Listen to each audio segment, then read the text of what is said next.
जैन साथियों, इस टॉपिक में जानेंगे डीएम और एसपी में कौन पावरफुल होता है, इनकी पावर, शक्तियां, CrPC power, police para regulation power, rank, salary, सब कुछ सुविधाओं के बारे में जानेंगे। ठीक है। और देखिए साथियों, जो भी इस वीडियो में बताया जाएगा वो with proof, with section, with कानून, विद हेडलाइंस के आपको बताया जाएगा। ठीक है। और ये आपको डिसाइड करना है, बात को आपको कमेंट करना है कि आपके हिसाब से कौन अधिक पावरफुल है। ठीक है। तो चलिए वीडियो शुरू करते हैं और विद टॉपिक, विद सेक्शंस आपको बताएंगे। तो सबसे पहले इनकी फुल फॉर्म के बारे में जान लेते हैं, उसके बारे में हम कंपटीशन करेंगे। ठीक है। इनके अधिकार क्षेत्र के बारे में, इनकी पावर्स के बारे में। तो साथियों, डीएम यानी कि डिस्ट्रिक्ट मजिस्ट्रेट, जिन्हें हिंदी में जिला दंडाधिकारी कहते हैं। एसपी सुपरिटेंडेंट ऑफ पुलिस, जिन्हें हिंदी में पुलिस अधीक्षक भी कहते हैं। दोनों ही जिला लेवल के सबसे बड़े अधिकारी हैं। एक जो है डीएम वो होते हैं आईएएस अधिकारी, और एसपी जो है वो आईपीएस अधिकारी होते हैं। इनमें कुछ खास नहीं है। अब हम जानेंगे इनकी पावर्स के बारे में, जो कि कोई भी आप यूट्यूब चैनल या कहीं भी आपको नहीं बता सकता। सबसे पहले हम उठाएंगे पैरा रेगुलेशन की पावर, उसके बाद सीआरपीसी पे चलेंगे। ठीक है। पैरा रेगुलेशन में क्या क्या वो दी गई है। पुलिस पैरा रेगुलेशन यानी कि साथियों पुलिस का जो कानून है उसमें भी डीएम, जो डिस्ट्रिक्ट मजिस्ट्रेट जो होते हैं, उनके कई अधिकार होते हैं। क्या? सबसे पहले पुलिस पैरा रेगुलेशन 6 क्या कहता है? जिला मजिस्ट्रेट के अधिकार। जिला मजिस्ट्रेट अपने जिले की आपराधिक प्रशासन के प्रधान होते हैं तथा अपनी क्षमता में पुलिस कार्रवाई को निर्दिष्ट तथा नियंत्रण करते हैं। ठीक है। कौन? District magistrate. ठीक है। ये पुलिस एक्ट कह रहा है। पुलिस एक्ट पैरा 7 क्या कहता है कि अधीक्षक द्वारा यानी कि एसपी द्वारा अचानक हुई आपराधिक मामलों की वृद्धि की सूचना जिला मजिस्ट्रेट को देनी होगी। ठीक है। यानी कि गंभीर अपराध की सभी घटनाओं तथा आपराधिक परिणाम में अचानक वृद्धि की स्थिति में जिला मजिस्ट्रेट को अधीक्षक द्वारा तुरंत रीति से सूचित करना चाहिए। ये क्या कहता है? ये कहता है पुलिस कानून, जिससे पुलिस चलती है। ठीक है। अब साथियों आते हैं पुलिस पैरा रेगुलेशन 7A। ठीक है। पुलिस द्वारा अपने अधिकार के दुरुपयोग की सूचना का संज्ञान, यानी कि साथियों यदि कोई भी पुलिस प्रशासन जिले में है, अगर अपने अधिकारों का दुरुपयोग करता है, भ्रष्टाचार करता है, शोषण करता है किसी का, ठीक है, तो पुलिस अधिकारी द्वारा दोषपूर्ण निरोध की सूचना जिला मजिस्ट्रेट के संज्ञान में आए तो वह पुलिस अधीक्षक को ऐसे पदाधिकारी के विरुद्ध तुरंत कार्रवाई जांच करने की जो है उसे सूचना दे सकते हैं। जांच करने का अधिकार है उनके पास और आदेश दे सकते हैं। ठीक है। अब आप समझ सकते हैं डिस्ट्रिक्ट मजिस्ट्रेट के क्या क्या अधिकार होते हैं। ठीक है। 7 क्या पॉइंट है कि पुलिस अधीक्षक, ये देखिए 7B, police para regulation 7B, police अधीक्षक द्वारा जिला मजिस्ट्रेट को जिले की कानून व्यवस्था की सूचना देना, यानी कि एसपी जो है वो जिला मजिस्ट्रेट को, डीएम को सूचना देंगे कि आप जिले में किस प्रकार की कानून व्यवस्था है। तो आप समझ सकते हैं डिस्ट्रिक्ट मजिस्ट्रेट की क्या पावर होती है। ठीक है। जब कभी जिले की विधि तथा व्यवस्था को प्रभावित करने की स्थिति उत्पन्न हो जाए तो पुलिस अधीक्षक तुरंत उपलब्ध सहजपूर्ण साधन द्वारा शीघ्र जिला मजिस्ट्रेट को सूचित करेंगे। यानी कि मुझे लगता है कि हर बात के लिए सुप्रिटेंडेंट पुलिस यानी कि एसपी जो है वो जिला मजिस्ट्रेट को सूचना देनी होती है। मुझे लगता है इससे कि जो जिले के मुखिया जो होते हैं वो डीएम ही होते हैं। आप भी कमेंट करके बताना। पुलिस पैरा रेगुलेशन 8 साथियों क्या कहता है कि जिला मजिस्ट्रेट द्वारा अपनी नियंत्रण संबंधी शक्तियों के प्रयोग में सावधानी बरतना चाहिए। ये थोड़ा पुलिस पैरा रेगुलेशन कह रहा है कि जिला मजिस्ट्रेट द्वारा अपने नियंत्रण संबंधी शक्ति में प्रयोग में सावधानी बरतना चाहिए।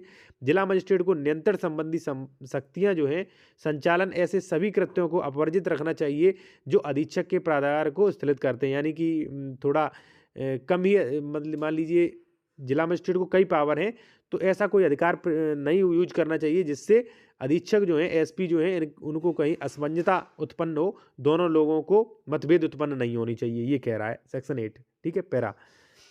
अब पैरा 9 क्या कह रहा है वो भी आप सुन लीजिए।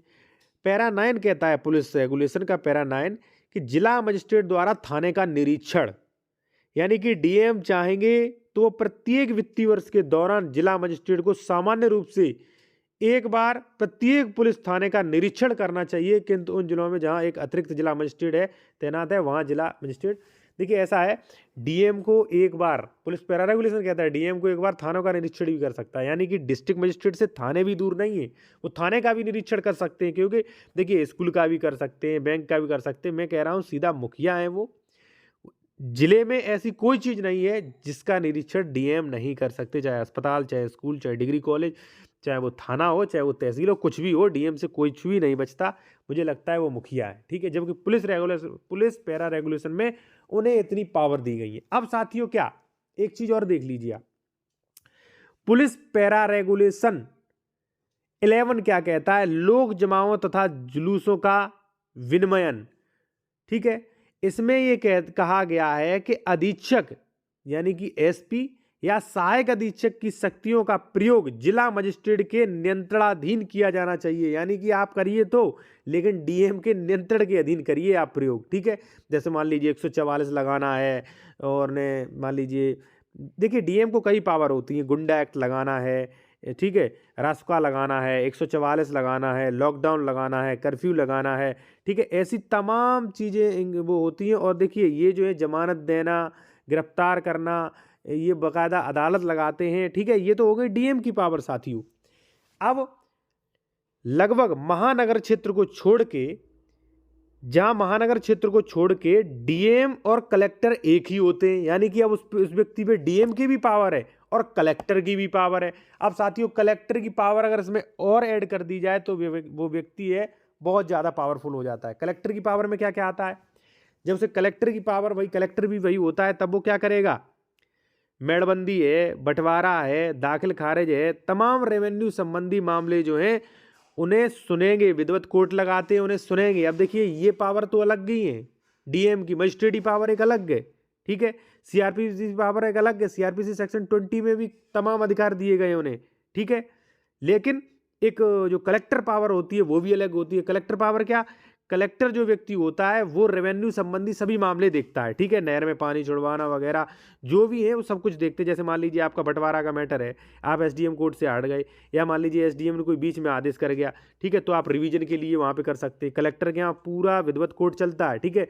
अब कलेक्टर की पावर, डीएम की पावर, भाई कितना पावरफुल व्यक्ति हो जाता है, आप इस बात का अंदाज़ा लगा सकते हैं। अब डीएम की पावर की बात करें साथियों, तो एसपी की पावर की बात करें, सुप्रिटेंडेंट ऑफ पुलिस, तो वो पुलिस पैरा रेगुलेशन 12 और 13 में दिए गए, जिसमें लिखा है कि जिले के पुलिस बल का प्रधान अधीक्षक होता है, वह पुलिस की दक्षता, अनुशासन, कर्तव्यों के पालन के लिए दायित्वाधीन होता है, ठीक है? उसे एक बात देखना चाहिए कि न्यायालय एवं अन्य सक्षम अधिकारी के आदेश शीघ्र अनुपालन हो, ठीक है? पुलिस बल तथा मजिस्ट्रेट के मध्य सभी सूचनाएं उन्हीं के माध्यम से भेजी जाएंगी। पुलिस को जारी किए गए सभी आदेश तथा निर्देश उनके माध्यम से आना आवश्यक है, ठीक है? साथियों सीधी बात है, पुलिस प्रशासन के जो हेड होते हैं वो होते हैं एसपी, ठीक है? हाँ, अब एसपी चाहे स्कूल में निरीक्षण करें, बैंक में निरीक्षण करें, तहसील में निरीक्षण करें, तो भाई ये उनके कार्य क्षेत्र से बाहर है, ऐसा वो नहीं कर सकते। लेकिन डीएम थानों का निरीक्षण जरूर कर सकते हैं, उन्हें गाइडलाइंस कर सकते हैं, ठीक है? और साथियों एक चीज सबसे बड़ी मैं आपको बता दूं कि जो जिले में जो ट्रांसफर नीति होती है, ठीक है, अधिकारियों के ट्रांसफर, उनका पावर सुप्रिटेंडेंट ऑफ पुलिस को नहीं होता है, एसपी को नहीं होता है, चाहे भले ही पुलिस अधिकारी हो, एसपी को नहीं होता है। एसपी और डीएम दोनों लोगों की सहमति से ही पुलिस विभाग के ट्रांसफर भी होते हैं, ठीक है?